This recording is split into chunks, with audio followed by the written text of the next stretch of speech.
Well, hello everybody, welcome, it's me, your boy Cloudsy, and today I'm gonna be helping you choose whether or not you should buy Titanfall 2 in 2020. Buy/play Titanfall 2 in 2020. Well, you opened Steam a couple of minutes ago, maybe a couple of hours, couple of days, and you saw that Titanfall 2 was on sale, and you're considering whether or not you should buy it now because it was released a couple of years ago and you don't know how the player base is doing, you don't know how the game is doing. Well, today I'll help you and present you the information that you need. Well, first of all, let's start by talking why Titanfall 2 didn't get much publicity in the beginning. Titanfall 2 was released in 2016 between Battlefield 1 and Call of Duty Infinite Warfare, which, if you think about it, is not a really good release date, because you release your game between two major shooter games, and you aren't in the I wouldn't say in the league, you aren't as known as them. You aren't Call of Duty, or because Call of Duty is a known franchise, Battlefield is a known franchise, and I'm not saying that Titanfall is a bad game or a bad franchise at all. I love Titanfall 2. I'm just saying it's just, you know, it's not Call of Duty. Call of Duty has its own name for now, at least, until now at least. So it didn't do really well. Not much copies were sold. The release didn't get much sales copies. You know, the sales didn't do well for Titanfall 2. But now let's get into why you should, why will you buy the game? What will you experience? What will you get from the game? Well, first of all, let's talk about the story. The story is about 6 hours, 6ish hours. It's a really beautiful story. It's really well written, well played out. You feel kind of connected to everything in the universe, in the Titanfall universe, while playing in the story mode.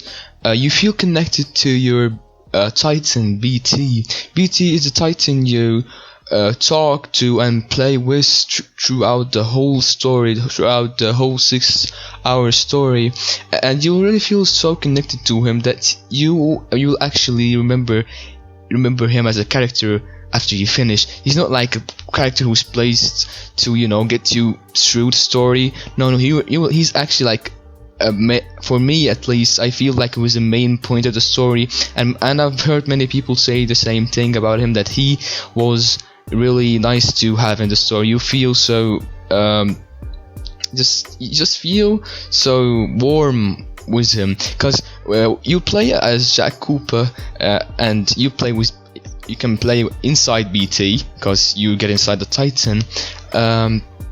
You just feel a kind of connection between you two, as I said, because the game gives you dialogue options going back and forth between Jack and BT. They joke, they talk. Of course, Jack Cooper is like, energetic and stuff. He feels like a teenager who's a bit older than a teenager, if you know what I mean. And BT's just like robotic, calm. He's just a robot. He has no feelings, basically. So he just sometimes says funny stuff that you feel connected to. That's basically what I wanted to say about BT.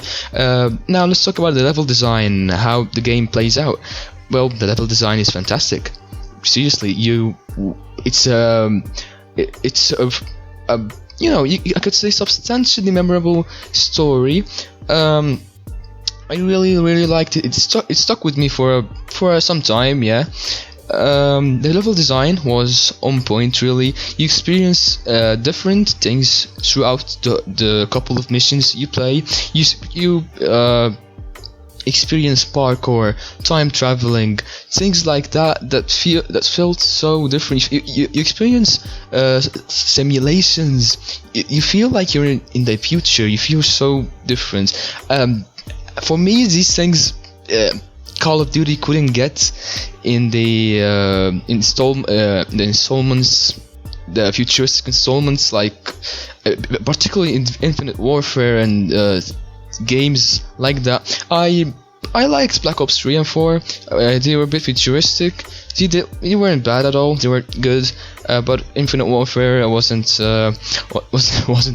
cut it for me. Didn't like that game. But I'm not showing trash at any of those Call of Duty games. Most of Call of Duty games are memorable, with really good campaigns, really good multiplayer, and they are very memorable games. But I felt like Advanced Warfare and a couple of them were trying to mimic Titanfall mechanics and way of gameplay and the feeling of Titanfall, the universe of Titanfall. Of course, not without the Titans. I mean, they use futuristic suits and stuff, but no Titans. Maybe I'm wrong. Maybe they weren't trying to mimic Titanfall. It just was a coincidence that the two games were really close.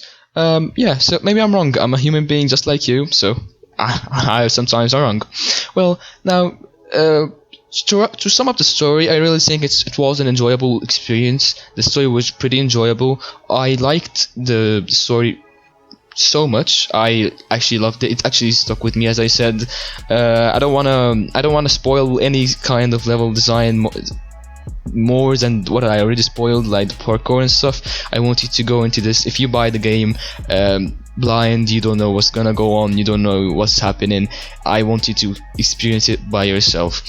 Now let's get to the thing that makes Titanfall, the multiplayer, the energy, the on your toes gameplay. Yes, Titanfall 2 is actually more of a multiplayer game, at least for me, and I feel it was made more so for the gameplay, for the multiplayer gameplay wise. Multiplayer in Titanfall 2 for me is an actual masterpiece. For me, it's just on point. It's beautiful. It's on the top for me. It's at the top. It's like so good. But let me get in details why it's so good. First of all, you've got the pilots. Pilots are basically you, a soldier who is stronger than a bot, a grunt. A pilot has a bunch of different abilities that he can use. He can, parkour. He has a jump pack, you could say. He can run on walls. He can use his abilities. As I said, you have grappling hooks, which, oh my god, that's my favorite ability. I like the grappling hook because it's just a very nice way to traverse the map around you. Some other abilities like the sonar, the whatever that was, the wall that is in front of you, that stuff. Things like these are what makes the game different. The abilities. So you have the pilots, you have the grunts, who aren't stupid as AI, but they help to make the feeling of war in between you facing another pilot, because the game is most intense when you're in a Titan facing another Titan, or when you're a pilot fighting another pilot. But sometimes you get in between those time where it's stalemate for a couple of seconds maybe, and you see a couple of grunts who start shooting at you. So you always feel on your toes. You don't feel peace at any given moment, at least if you're camping. People don't camp in this game. I hope you don't. If you buy it, please don't. You will not benefit from it at all. There are a bunch of Titans, I believe around 7 Titans. Yes, 7 Titans. Every Titan has his own abilities. Every Titan is different, as I said. And you will choose your Titan depending on your own personality. Do you like to play close quarters? Do you like to play from far away? Do you like a machine gun at hand? Do you like a barrier? All this stuff. Personally, I like Ronin because I like to play close quarters. I like to play, so close to somebody, don't give them much time to move. And as a Titan, I don't feel it's overpowered to face other pilots. I actually feel it's very well balanced. A good pilot can deal with a Titan in any time, but you could say a good Titan, a good pilot, it will be a rough match. So we are at the end of the video. I hope you enjoyed my content. It's actually my first video on YouTube. I hope if you liked the video, press the like button and subscribe. Peace out, everyone.